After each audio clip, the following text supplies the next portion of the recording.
다 같이 사도신경으로 신앙 고백하시겠습니다. 나는 전능하신 아버지 하나님, 천지의 창조주를 믿습니다.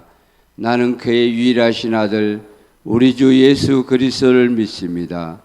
그는 성령으로 잉태되어 동정녀 마리아에게서 나시고 본디오 빌라도에게 고난을 받아 십자가에 못 박혀 죽으시고 장사된 지 사흘 만에 죽은 자 가운데서 다시 살아나셨으며 하늘에 오르시어 전능하신 아버지 하나님 우편에 앉아 계시다가 거기로부터 살아있는 자와 죽은 자를 심판하러 오십니다. 나는 성령을 믿으며 거룩한 공교회와 성도의 교제와 죄를 용서받는 것과 몸의 부활과 영생을 믿습니다. 아멘. 찬송가 382장 찬양하시겠습니다. 찬송가 382장입니다.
하나님의 말씀 함께 보겠습니다. 사사기 7장 1절에서 8절 말씀입니다. 사사기 7장 1절에서 8절 말씀입니다.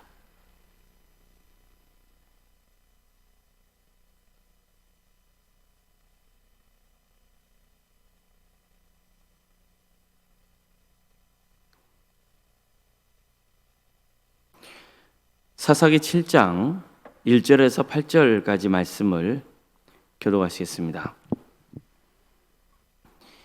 여룹바알이라 하는 기드온과 그를 따르는 모든 백성이 일찍이 일어나 하룻샘 곁에 진을 쳤고 미디안의 진영은 그들의 북쪽이요 모레산 앞 골짜기에 있었더라.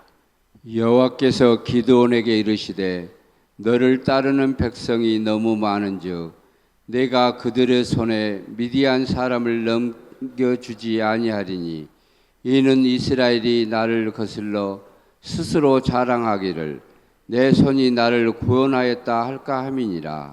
이에 너는 백성의 귀에 외쳐 이르기를 누군지 두려워 떠는 자는 길르앗 산을 떠나 돌아가라 하라 하시니 이에 돌아간 백성이 2만 2천 명이요 남은 자가 10,000명이었더라. 여호와께서 또 기드온에게 이르시되 백성이 아직도 많으니 그들을 인도하여 물가로 내려가라. 거기서 내가 너를 위하여 그들을 시험하리라. 내가 누구를 가리켜 내게 이르기를 이 사람이 너와 함께 가리라 하며 그는 너와 함께 갈 것이요 내가 누구를 가리켜 내게 이르기를 이 사람은 너와 함께 가지 말 것이니라 하면 그는 가지 말 것이니라 하신지라. 이에 백성을 인도하여 물가에 내려가매 여호와께서 기드온에게 이르시되 누군지 개가 핥는 같이 혀로 물을 핥는 자들을 너는 따로 세우고 또 누구든지 무릎을 꿇고 마시는 자들도 그와 함께하라 하시더니 손으로 움켜 입에 대고 핥는 자의 수는 300명이요 그 외의 백성은 다 무릎을 꿇고 물을 마신지라. 여호와께서 기드온에게 이르시되 내가 이 물을 핥아 먹는 300명으로 너희를 구원하며 미디안을 내 손에 넘겨 주리니 남은 백성은 각각 자기의 초소로 돌아갈 것이니라 하시니 이에 백성이 양식과 나팔을 손에 든지라. 기드온이 이스라엘 모든 백성을 각각 그의 장막으로 돌려보내고 그 300명은 머물게 하니라. 미디안 진영은 그 아래 골짜기 가운데에 있었더라. 아멘. 오늘도 새벽기를 드리며 하나님의 은혜를 사모하는 모든 성도님들의 삶의 자리마다 또 하나님께서 친히 세우시고 다스리시는 광주 동암교회에 하나님의 은혜와 평강이 충만하기를 주님의 이름으로 축원합니다. 하나님께서는 이스라엘을 미디안의 압제에서 구원하시기 위해서 기드온을 사사로 세우셨습니다.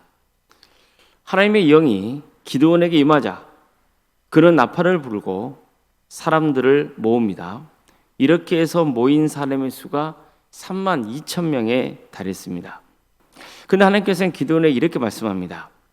너를 따르는 백성이 너무 많은즉 내가 그들의 손에 미디안 사람을 넘겨주지 아니하리니 이는 이스라엘이 나를 거슬러 스스로 자랑하기를 내 손이 나를 구원하였다 할까 함이니라. 자, 이처럼 하나님께서는 기드온에게 전쟁에 참여할 군사의 수가 너무 많다고 말씀하시죠. 왜 그러셨습니까?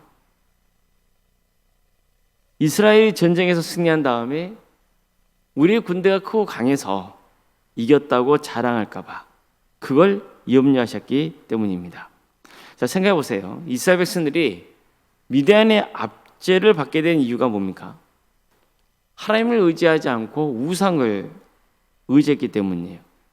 하나님을 떠나서 다른 것을 의지했기 때문에 미디안의 압제를 받게 된 거죠. 자, 그렇다면 하나님께서 이 전쟁을 허락하신 목적은 단순히 이스라엘을 미디안의 압제에서 벗어나게 하려는 그런 의도만 있었다고 볼 수 없어요. 그러한 목적도 있지만 하나님께서 이 전쟁을 통해서 이스라엘 백성들에게 친히 일깨워줘 가신 것이 있는 거죠. 그게 뭡니까? 자신들이 스스로를 구원한 것이 아니라 하나님이 그들을 구원해 주셨다는 것. 그것을 깨닫게 하려는 의도가 있었던 겁니다. 그래서 이스라엘이 다시 하나님을 의지하고 하나님 뜻에 순종하는 삶의 길을 가기를 원하셨던 거죠. 그런데 군대 수가 많으면 어떤 오해가 생기겠어요? 우리가 강해서 이겼다. 우리 군대가 많아서 이겼다. 이렇게 생각할 수 있는 거예요. 그래서 하나님께서는 군대 수를 과감하게 줄이기 시작하시는 거죠. 먼저 기드온에게 누구인지 두려워 떠는 자는 돌아가게 하라고 명하세요. 이 전쟁에 나오긴 했어요. 근데 그 마음에 두려움이 강하단 말이에요. 그런 사람은 그냥 돌려보내라는 거예요. 그러자 22,000명이 돌아가 버립니다. 몇 명 남아요? 32,000명 중에서 그냥 10,000명만 남게 되는 거예요. 무려 거의 70%가 떠났습니다. 생각해 보십시오.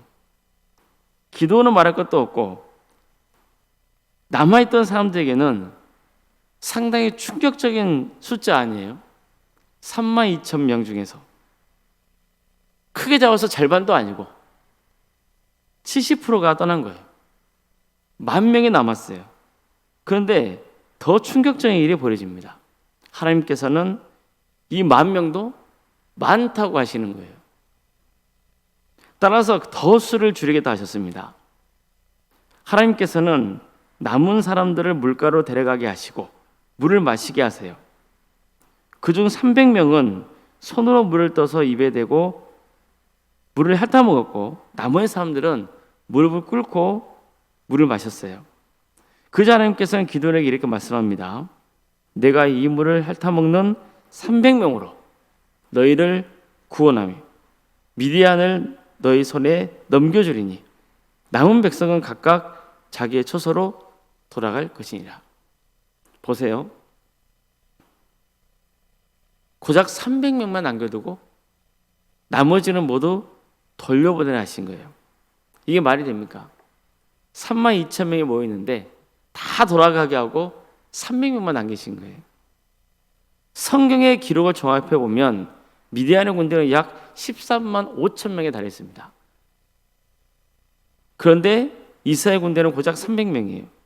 단순하게 계산하면 이스라엘 군이 한 명이 거의 한 450명 정도를 감당해야 되는 거예요. 그렇다면 이 전쟁은 해보나 마나죠. 어떻게 한 사람이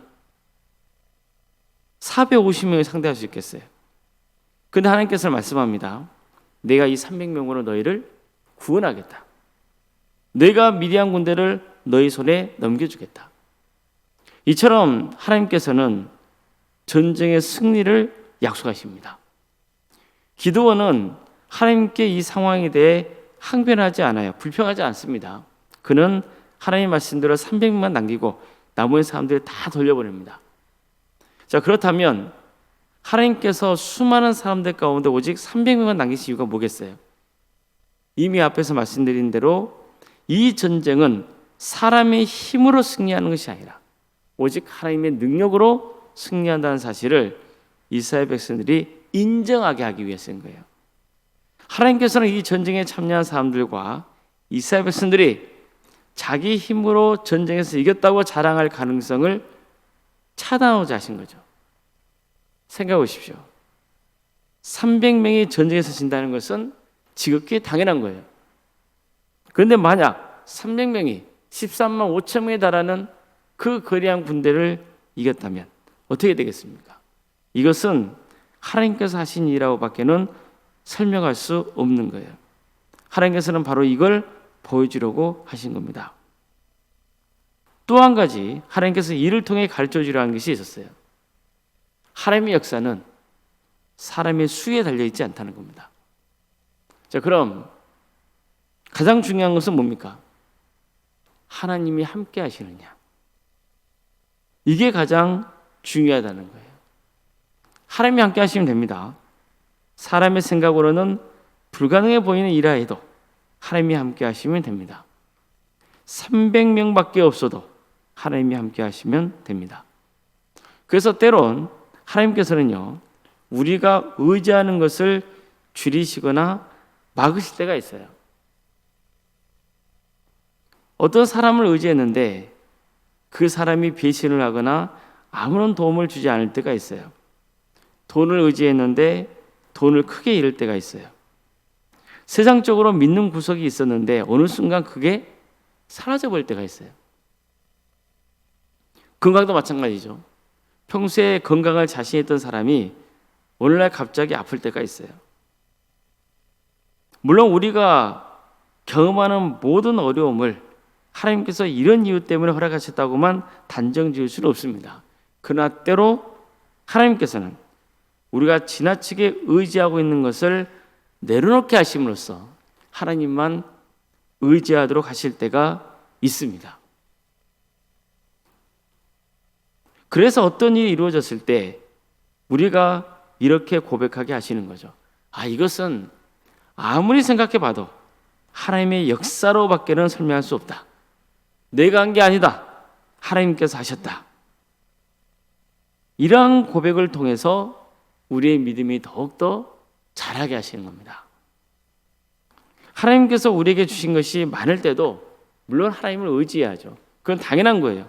그러나 우리가 의지했던 것을 하나님께서 하나씩 내려놓게 하실 때에도 주님을 더욱 의지해야 되는 거예요. 사람이 아니라 하나님을 의지해야 되고, 환경이 아니라 하나님을 의지해야 되고, 내 능력이 아니라 하나님을 의지해야 되는 겁니다. 나 자신을 의지해서는 안 되고 다른 것을 의지해서도 안 됩니다. 오직 하나님만 의지해야 됩니다. 그래서 우리의 삶을 돌아볼 때마다 내가 한 게 아니라 하나님께 하셨다는 고백이 있기를 바랍니다. 또 내 힘으로 불가능해 보이는 순간이라도 낙심하지 말고 하나님이 함께 하시면 된다라고 하는 그러한 믿음을 강하게 붙들 수 있기를 바랍니다. 아무쪼록 하나님만 의지하며 살아가는 우리 모두가 되기를 주님의 이름으로 축복합니다. 기도하시겠습니다. 사랑하는 하나님, 오늘도 우리에게 새로운 날을 주시고 하나님의 은혜 속에 살아갈 수 있도록 인도해 주셔서 감사드립니다. 오직 하나님만 의지하는 신앙, 하나님의 은혜만을 사모하는 신앙, 모든 것이 주님의 은혜였으며 고백하는 우리 모두가 되게 하여 주시옵소서. 하나님, 우리는 연약하오니 부족하오니 주님께서 우리 한 사람 한 사람을 붙들어 주시고 전적으로 우리의 삶을 주관하여 주시옵소서. 그래서 우리가 매 순간마다 하나님 때문에 살 수 있었다고 고백할 수 있는 그런 성도의 길을 갈 수 있도록 인도하여 주시옵소서. 광주도 함께 세워주시고 여기까지 인도해 주신 그 크신 은혜에 감사를 드립니다. 주님, 이 교회에 친히 주인이 되어 주셔서 다스려 주시고 이 교회를 통해서 오직 하나님이 영광받는 역사가 있게 하여 주시옵소서. 한 영혼 한 영혼을 주님께로 인도하는 구원의 방주가 되게 하여 주시고 우리 성도들의 심령 가운데 영혼을 구원하고자 하는 그 마음을 주시고 모든 것을 하나님께 맡기고 주님을 의지하며 하나님의 뜻을 구하며 다 함께 구원의 완성을 이룰 수 있는 그런 거룩하고 복된 교회가 되게 하여 주시옵소서. 여러 가지 어려운 문제를 놓고 주님 앞에 기도하는 성도들이 있습니다. 주님께서 도와주시고 함께하여 주셔서 그 기도를 들어주시고 응답하여 주시옵소서. 사람을 의지하거나 환경을 의지하거나 어떤 외적인 것을 의지하지 않도록 도와주시고 오직 주님만을 의지함으로써 우리의 삶이 회복되고 치유되며 변화되는 역사가 있게 하여 주시옵소서. 객지에 나가는 성도들 어느 자리에 있건 그들의 안전을 지켜주시고 취업을 위해서 또 결혼을 위해서 또 대학 진학을 놓고 기도하고 준비하고 있는 성도들이 있사오니 주님께서 그들에게 또 새로운 길을 열어주시고 하나님의 은혜 속에 거할 수 있도록 인도하여 주시옵소서. 우리 성도의 사업장, 직장의 자리를 지켜주십시오. 하나님의 기업이 되어주십시오. 우리 성도들을 축복의 통로로 삼아주십시오. 그래서 우리 성도들이 거하는 그 자리가 하나님의 축복이 충만하게 임하는 그런 거룩한 자리가 되게 하여 주시옵소서. 올로산과 사모님 성령 충만케 하여 주시고 평안의 축복을 보여주시고 신앙의 명가로 세워지는 은혜가 있게 하여 주시옵소서. 우리 교회 직분자들을 기억하여 주셔서 그대의 은실을 통하여서 주님 영광 받아주시고 하나님께서 갑절의 축복을 부어주시며 겸손하게 주님을 섬김으로 주님께 잘했다 칭찬받는 그런 큰 은혜가 있게 하여 주시옵소서. 오늘 저녁에는 수요일밤 예배로 모이게 됩니다. 우리 성도들 한 사람 한 사람 주님께서 예배를 사모하는 마음을 허락하여 주시고 함께 모여 주님을 예배하며 주의 뜻을 바르게 알고 행할 수 있는 우리 모두가 되게 하여 주시옵소서. 이 나라 민족을 늘 긍휼하게 주셔서 하나님의 공의와 정의가 바로 세워지게 하여 주시고 하나님의 때에 평안한 통이 이루어지게 하여 주시고 북한 땅의 많은 영혼들이 우상 숭배에서 벗어나 살아계신 하나님을 고백하며 주 예수 그리스도를 주로 고백하는 거룩한 역사가 있게 하여 주시옵소서. 하나님의 나라 위해서 헌신하고 있는 목회자들, 선교사들 있사오니 그들의 헌신을 통하여서 많은 영혼들이 주님께로 돌아오게 하여 주시고 주님께서 친히 함께하여 주셔서 이 민족이 다시 한번 회개하고 주님께로 돌아오는 그런 부흥의 역사가 있게 하여 주시옵소서. 모든 것을 주님께 의지하며 살아계신 예수님의 이름으로 기도드리옵나이다. 아멘. 하늘에 계신 우리 아버지, 아버지의 이름을 거룩하게 하시며 아버지의 나라가 오게 하시며 아버지의 뜻이 하늘에서와 같이 땅에서도 이루어지게 하소서. 오늘 우리에게 일용할 양식을 주시고 우리가 우리에게 잘못한 사람을 용서하여 준 것 같이 우리 죄를 용서하여 주시고 우리를 시험에 빠지지 않게 하시고 악에서 구하소서. 나라와 권능과 영광이 영원히 아버지의 것입니다. 아멘.